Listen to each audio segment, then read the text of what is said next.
সিঙ্গাপুরের বিপক্ষে গুরুত্বপূর্ণ ম্যাচ আর সবচেয়ে বড় প্রশ্ন বাংলাদেশের গোলবার সামলাবেন কে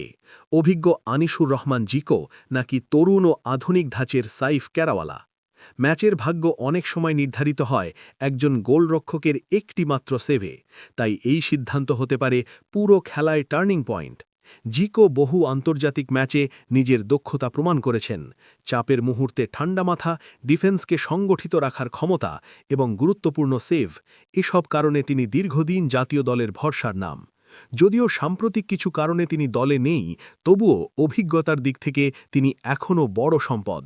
অন্যদিকে ৬ ফুট ৩ ইঞ্চি উচ্চতার ২৭ বছর বয়সী সাইফ ক্যারাওয়ালা খেলছেন ইউনিভার্সিটি অফ ওয়াশিংটন অ্যাথলেটিক্স দলে তার দ্রুত রিফ্লেক্স ওয়ান পরিস্থিতিতে সাহসী সিদ্ধান্ত এবং আধুনিক সুইপার কিপার স্টাইল তাকে আলাদা করে তুলেছে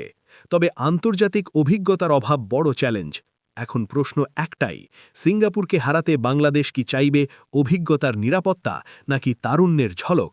আপনার মতামত কি কমেন্টে জানিয়ে দিন